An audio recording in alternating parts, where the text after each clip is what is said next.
Allô, comment ça va? J'espère que vous allez bien. Bienvenue sur le podcast Élémental. Et aujourd'hui, j'enregistre en vidéo aujourd'hui parce que j'ai des choses que je voulais, en fait, une chose que je voulais vous montrer sur mon ordi et non, sur mon téléphone en fait. Et ça va être plus facile de vous le montrer en vidéo. Donc, vous aurez le choix de l'écouter en vidéo ou en podcast. J'espère que vous allez bien.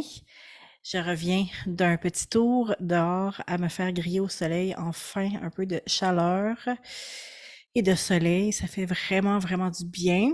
Puis, je vais boire beaucoup, je suis vraiment déshydratée aujourd'hui.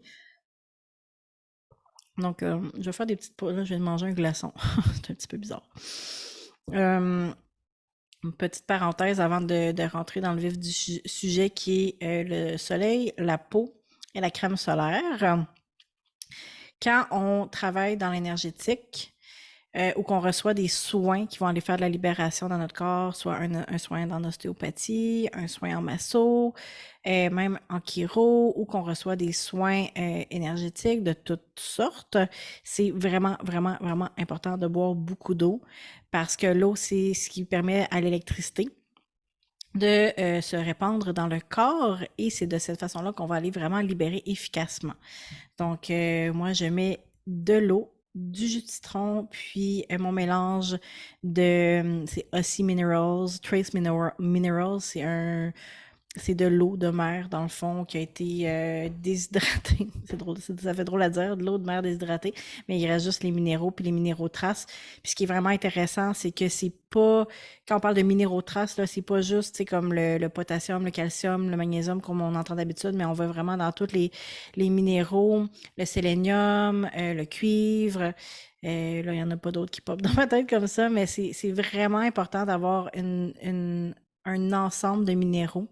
Donc, je vous mets le lien en dessous de la vidéo et dans les notes d'épisode pour Aussie Trace Minerals.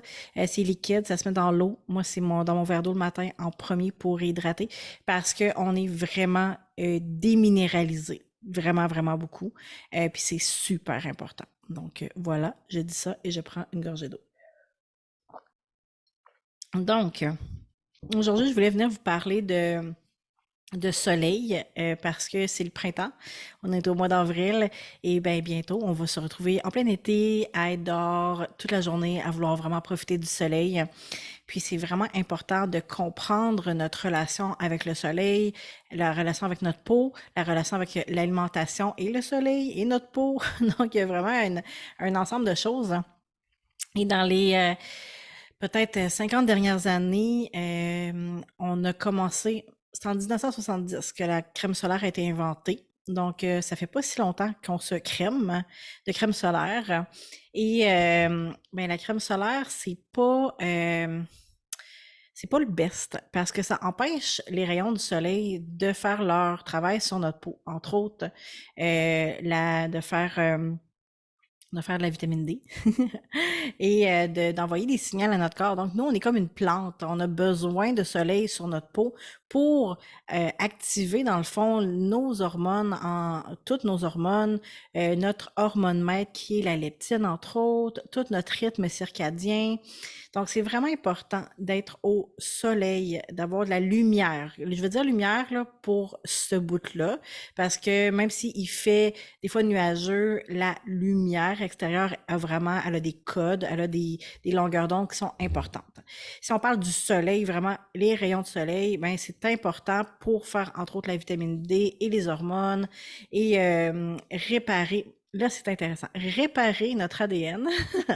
On aurait tendance qu'au contraire, le soleil va faire nuire à l'ADN parce qu'on dit que le soleil peut causer le cancer de la peau. Mais laissez pas le soleil le problème en tant que tel, c'est qu'est-ce qu'on mange et notre relation avec le soleil. Donc, si on regarde des tribus aborigènes, le docteur Weston Price qui a fait beaucoup, beaucoup de recherches sur les Blue Zones, entre autres. Excuse-moi, non, je recommence. Il y a plusieurs études qui ont été faites. Dr. Weston Price, lui, il a étudié les tribus aborigènes et regardait leur santé globale et la façon dont ils mangeaient. Donc, ces peuples-là ne prennent pas de crème solaire. Ils n'ont pas de cancer de peau, vivent en très bonne santé, très vieux. Et de l'autre côté, il y a les blue zones aussi, les zones bleues qui ont été étudiées, qui sont des places dans le monde où il y a des personnes qui vivent centenaires. Et encore là, ces personnes-là ne se crèment pas à la crème solaire. Donc, la crème solaire, c'est une invention moderne. Et le problème des crèmes solaires, c'est que la plupart des crèmes solaires, comme je disais, nuisent à l'absorption du soleil par la peau et contiennent aussi des produits toxiques et chimiques. Donc, de plus en plus sur le marché dans les dernières années, on voit arriver des crèmes solaires minérales à partir de zinc dioxyde. Mais encore là, ça empêche le soleil de faire le travail sur la peau. Et c'est ça. Il n'y en a pas tant que ça non plus, des bonnes vraiment intéressantes qui vont bien s'étendre. Donc, souvent, on va se retourner souvent vers les crèmes solaires minérales, pas minérales, pardon, les normales, qui sont toxiques et qui sont aussi dangereuses pour les barrières de corail et beaucoup de poissons et pour la vie marine. Donc, quand on se baigne dans les lacs, rivières et océans avec la crème solaire, ça nuit aux écosystèmes. Donc, c'est pas vraiment intéressant. Donc, comment on fait pour s'exposer au soleil de façon réfléchie pour avoir tous les bienfaits du soleil et aussi pour pas brûler et développer des cancers? Parce que les cancers, c'est quand on brûle et que notre corps n'est pas capable de faire la réparation cellulaire. Donc, c'est pas le soleil directement qui cause le cancer, mais bien le fait que notre corps n'est pas capable de faire la réparation cellulaire. L'autre chose avant que je voudrais dire par rapport aux lunettes soleil aussi, c'est vraiment important d'être le plus souvent dehors sans lunettes de soleil parce qu'encore là, les rayons et les longueurs d'onde sont vraiment importants dans nos yeux. Et c'est pas vrai que ça blesse nos yeux, à moins qu'on soit sur des surfaces très réflectives comme la mer, par exemple, ou la neige. Encore là, on utilise notre bon sens, mais si on est dans notre cour ou dehors, il faudrait essayer d'avoir moins souvent des lunettes de soleil parce que ce qui arrive, c'est que quand, par exemple, on travaille en dedans avec des lumières artificielles et que après ça, on sort dehors avec nos lunettes de soleil, c'est que nos yeux ne reçoivent jamais les longueurs d'onde du soleil pour informer notre corps, il est quelle heure dans la journée et c'est quoi que je dois activer. Parce qu'on a une horloge biologique qui est le rythme circadien et notre corps a besoin des longueurs d'onde du soleil parce qu'on ne vivait pas à l'intérieur tout le temps. Il n'y a pas si longtemps, on était tout le temps dehors.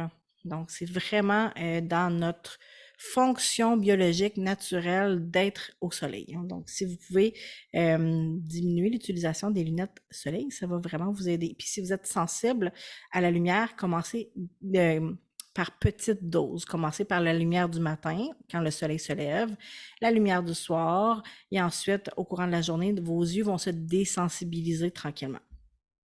Donc ça, c'était la parenthèse. Lunettes de soleil.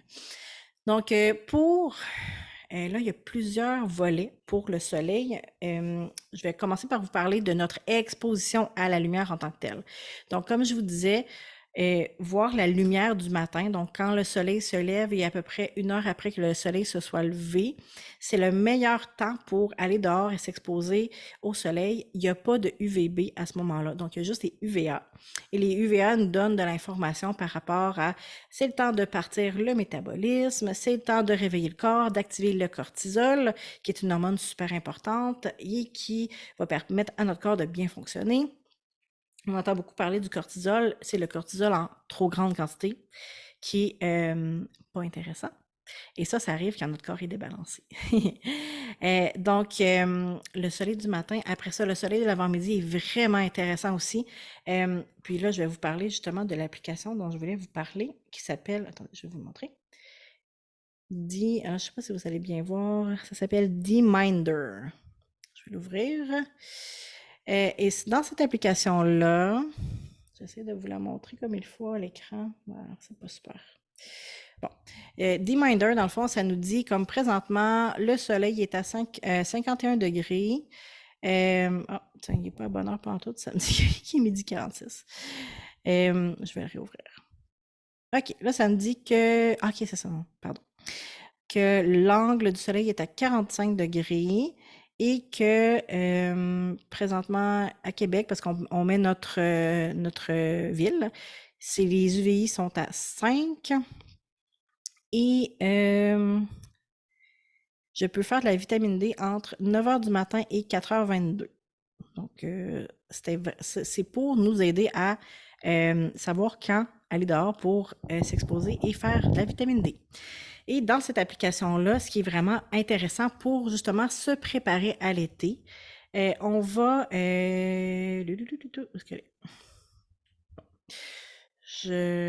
On va choisir dans son profil son Fitzpatrick Skin Type, avec mon anglais.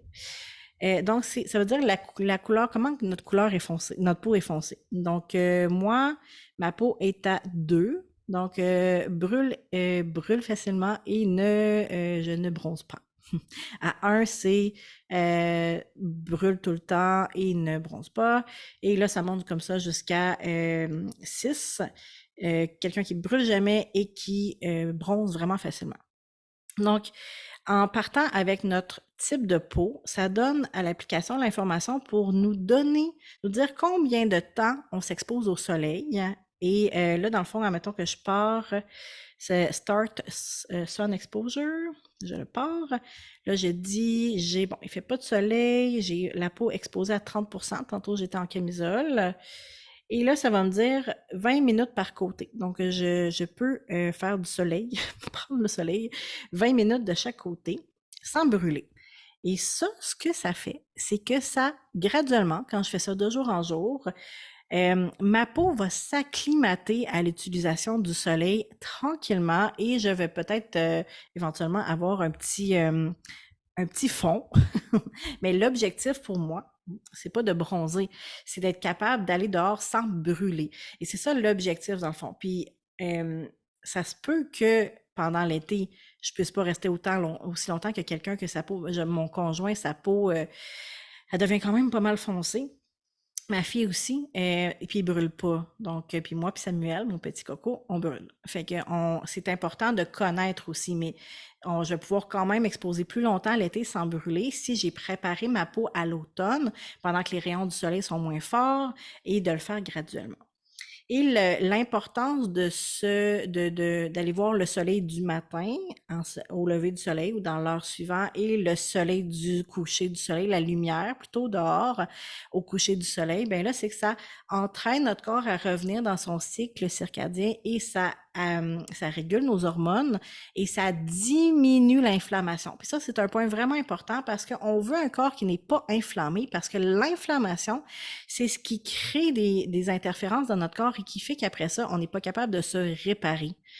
Donc, si on a un coup de soleil par exemple, ben, c'est difficile pour le corps de se réparer au niveau moléculaire, cellulaire, au niveau de l'ADN. Donc, on veut diminuer l'inflammation de notre corps et c'est pour ce faire, ben, il y a les habitudes de vie en général et notre connexion au soleil, à la lumière pour notre cycle circadien, c'est vraiment, vraiment, vraiment, vraiment, vraiment, vraiment, vraiment très important. Et ce n'est pas du tout enseigné, partagé, parce qu'on comprend pas encore que finalement, d'être déconnecté de la nature, c'est le principal enjeu de santé publique. Donc, de s'exposer au soleil graduellement, d'utiliser l'application D-Minder pour savoir combien de temps on peut se faire toaster sans brûler. Après ça, l'alimentation. Là, je me suis fait une petite liste ici. L'alimentation, ça va vraiment avoir un impact, un grand, grand impact sur comment on réagit au soleil et comment on se répare aussi. Puis soit dit en passant, ça veut pas dire de jamais mettre de crème solaire ou jamais être à l'ombre. Ça veut pas dire ça. Ça veut dire qu'on prépare notre peau pour l'été, mais une fois l'été arrivé, ça veut pas dire de passer toute la journée dehors sans se protéger. Ça veut dire que des fois, il faut falloir aller à l'ombre, mettre une casquette. Peut-être que des fois, si on n'est pas capable dans les heures où il y a plus de soleil, et surtout si on a la peau plus pâle, ben, ça veut dire qu'il va falloir mieux se protéger, mettre des chandails longs, des maillots de bain longs, et peut-être mettre de la crème solaire, mais à ce moment-là, on choisit de la crème solaire qui est minérale, c'est ça, minérale, qui ne contient pas de produits toxiques. Puis c'est important d'avoir des moments à l'ombre aussi, puis de ne pas être exposé tout le temps non plus au soleil. Donc, c'est d'utiliser le soleil intelligemment et dépendamment de notre type de peau, on va pouvoir rester plus longtemps dehors sans brûler. Comme je disais, l'alimentation va vraiment beaucoup aider aussi la façon dont notre corps va réagir au soleil. Donc, plus notre alimentation est pro-inflammatoire, ben plus notre peau va brûler, tout simplement parce que on a déjà, tu sais, inflammation, ça veut dire feu. Si notre corps est déjà en feu, puis qu'on s'expose au soleil, ben qu'est-ce qui arrive? On brûle encore plus et ça se retrouve à notre peau. C'est quand même, comme facile à comprendre. Donc, ce qu'on veut, c'est ne pas être en inflammation. Et qu'est-ce qui cause l'inflammation? L'image que j'ai pour vous, c'est dans le continuum de l'alimentation, plus c'est proche de la terre et de ce que nos ancêtres mangeaient, plus le corps le reconnaît. Donc, une carotte bio, pas de pesticides, des grains anciens, du bœuf, le bœuf qui a été en pâturage, en libre, en train de manger l'herbe et comme il y a 100 ans. Donc, les poissons sauvages qui n'ont pas été mis en canne, par exemple. Donc, tu sais, tout ce qui est des œufs de poules élevées en liberté, les fruits et les légumes, et les fruits et les légumes qui sont locaux aussi, parce que c'est vraiment intéressant par rapport, on le sait que manger local, c'est important, mais il y a un aspect biologique aussi, c'est que notre corps est capable, quand on consomme un aliment, est capable de savoir la longueur d'onde auquel cet aliment-là a été cultivé, dans le fond. Donc, par exemple, une pomme, une poire. Mais si on mange de l'ananas ou des bananes ou des melons d'eau, on peut en avoir au Québec maintenant l'été, là, mais par exemple, un melon d'eau qui vient du Pérou ou du Chili, mais là, notre corps, il ne reconnaît pas la longueur d'onde de cet aliment-là. Puis ça peut causer l'inflammation, surtout si vous êtes très, très déséquilibré. Fait que là, je ne vous dis pas de plus jamais manger d'aliments exotiques, mais peut-être de ne pas en faire votre alimentation de base. Et une fois que vous serez dans votre pleine santé, vitalité, revenu comme si vous aviez 15 ans, ben là, à ce moment-là, manger du melon d'eau ou du cantaloupe une fois de temps en temps, ça ne cause pas de problème. Mais si vous êtes en transformation dans votre corps, en remise en santé, à ce moment-là, ça peut être intéressant de les limiter. Donc, manger local et ensuite, comme je disais, manger proche de la terre. Donc, plus c'est transformé, puis quand ça s'en va en usine, quand c'est transformé dans une pâte alimentaire, dans une croquette, dans une pâte à pizza, dans, j'essaie de penser, de la confiture, tu sais, toutes les choses qui sont transformées. À ce moment-là, notre corps ne le reconnaît pas ou peu, et c'est là que ça crée de l'inflammation. Donc, ce qu'on veut, c'est manger vraiment le moins transformé possible, le plus simple possible. Et quand on va s'exposer au soleil du matin et au soleil du soir aussi, puis je vais revenir refaire un épisode de podcast là-dessus parce que c'est vraiment important, notre rythme circadien, notre exposition au soleil va faire qu'on va créer de l'énergie interne, donc on va avoir moins faim parce que donc, je rentrerai pas là-dedans parce que ça n'a pas rapport avec le soleil, mais tout ça pour dire que c'est vraiment important, tout est interrelié.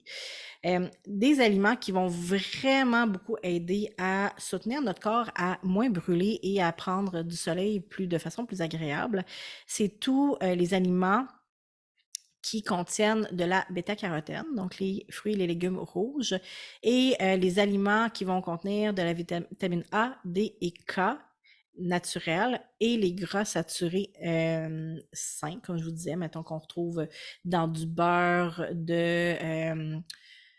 lait non pasteurisé ou du lait cru, voyons, excusez, je cherche mes mots, du bœuf élevé en liberté ou du poulet élevé en liberté ou des noix, par exemple. Donc, je vais vous les nommer là, dans la liste. Il y a les jaunes d'œufs, le bœuf, les huîtres, le thé vert, super intéressant parce que le thé vert va contenir vraiment une bonne forme d'antioxydants. Je vous disais comme les aliments rouges, le melon d'eau, la tomate. Et il y a aussi les bonnes huiles comme l'huile de foie de morue, l'huile de coco, l'huile d'olive, l'huile d'avocat. Et là, faites pas une grimace quand vous entendez huile de foie de morue. Il existe vraiment plein de choix maintenant qui goûtent pas, dans le fond. Nous, on en consomme à la maison, puis c'est vraiment une huile qui est riche en vitamine A puis vitamine D, puis naturellement. Donc, la vitamine A, qui est une vitamine liposoluble qu'on va retrouver dans les gras alimentaires, on commence vraiment à être déplété, donc à en manquer parce qu'on a fait la chasse aux gras saturés dans les peut-être 40-50 dernières années, à la viande entre autres, mais quand on fait des bons choix, ça va vraiment venir nourrir notre corps et ça va aider tout ce qui est le système hormonal parce que le système hormonal est vraiment à la base fait à partir des gras. Donc, on a besoin de ces bons gras-là. Comme je vous disais, tout ce qui est poisson gras aussi. Donc, puis dans les huiles que moi j'utilise à la maison, huile d'olive, huile d'avocat, huile de coco, puis huile de foie de morue, on le prend en supplément. Et on évite tous les aliments, les huiles végétales, parce que les huiles végétales sont faites à partir des grains. Et c'est de l'huile ça donne des huiles qui sont super pro-inflammatoires. Donc, l'huile de canola, l'huile de tournesol qui est non biologique, l'huile de tournesol pressée à froid, biologique, serait intéressante. Toutes les huiles, huile de soya, huile d'arachide, on les évite. J'ai dit huile de canola, après ça, toutes les huiles qu'on trouve là, dans la liste des ingrédients, l'huile de palme, entre autres, tout ça, on évite parce que c'est vraiment pro-inflammatoire, hein. Ensuite, on va vouloir venir travailler sur son profil voyons, son profil minéral. Hey, excusez, j'ai des petites absences. Entre autres, son magnésium. Ça, c'est si vous avez un supplément à prendre dans votre vie, c'est le magnésium. C'est vraiment, vraiment important. Et comme les sols sont appauvris à cause de la culture intensive, on a vraiment moins de magnésium dans les aliments. Donc, même si on mange santé, on mange des bonnes choses, on risque quand même d'être en carence de magnésium. Et le magnésium est un minéral vraiment important pour tout ce qui est de la fonction enzymatique, la fonction énergétique du corps, la fonction mentale, la fonction nerveuse. Donc, vraiment, vraiment importante. Je vais vous mettre un lien en dessous. Excusez, petite gorgée d'eau. En dessous pour les références. Ensuite, la vitamine C naturelle qu'on peut retrouver bien sûr dans les aliments. L'été, il y a quand même une bonne accessibilité dans les aliments riches en vitamine C. Sinon, j'aime bien la vitamine C de Purium, qui est un mélange à base de Big Goji et qui est vraiment riche en vitamine C naturelle et super absorbable. Je vous mets le lien aussi. Le cuivre naturel on a vraiment on a vraiment une alimentation qui est pauvre en cuivre et encore une fois le cuivre est super important pour toute la fonction de la peau, la fonction d'énergétique. Et moi je la prends dans le pollen qu'on consomme à la maison comme supplément. Et on en met dans les yogourts aussi. Donc, j'adore le pollen. Le pollen, on appelle ça le pollen d'abeille. Dans le fond, c'est quand les abeilles vont dans les fleurs et elles ramènent du pollen à leur ruche. Et il y a du pollen elles le rentrent dans la ruche pour faire le miel, mais il y a du pollen qui reste, qui est pas toujours, qui rentre pas tout dans le fond. Fait que les producteurs recueillent ce pollen-là d'une certaine façon. Je me souviens plus comment, mais c'est pour ça qu'on appelle ça du pollen d'abeille. C'est vraiment super intéressant. Puis c'est vraiment, tu sais, c'est super riche en vitamine B, riche en cuivre. Donc, c'est un super beau supplément naturel de la nature pour soutenir notre corps. Puis finalement, il y a l'astaxanthine qui est un antioxydant, c'est un caroténoïde d'origine naturelle qu'on retrouve surtout dans les levures et les algues. Et maintenant, on le retrouve disponible en supplément ou en poudre. Entre autres, chez Purium, ils font le superxanthine qui est vraiment, vraiment, vraiment extraordinaire pour les peaux pâles et les peaux sensibles, qui va donner une meilleure tolérance au soleil, une meilleure tolérance pour ne pas brûler ou pour se réparer dans le fond si jamais il y a eu brûlure. Donc, moi, je l'ai mis sur ma liste. Je vais le consommer cette année parce que ça va soutenir mon corps et des coups de soleil, c'est pas le fun. Des fois, c'est ça, c'est pas toujours évident d'éviter le soleil du midi ou de se couvrir ou des fois on oublie. Donc, ça va être un supplément ajouté dans ma routine qui va être vraiment intéressant. Donc, si je résume, grosso modo, on veut manger moins transformé. On veut manger anti-inflammatoire, hein. On veut manger des aliments qui sont riches en vitamines A, D et K et des gras sains. Donc, on veut de l'huile de coco, de l'huile d'olive, de l'huile d'avocat, du bœuf, des huîtres, des jaunes d'œufs, de l'huile de foie de morue. Là, vous n'êtes pas obligé de manger ça tous les jours, mais d'en avoir dans votre alimentation. On veut s'exposer au soleil graduellement avec l'application D-Minder et on veut aller soutenir notre rythme circadien en allant plus souvent dehors le matin, le soir pour soutenir nos hormones aussi. Voilà le topo.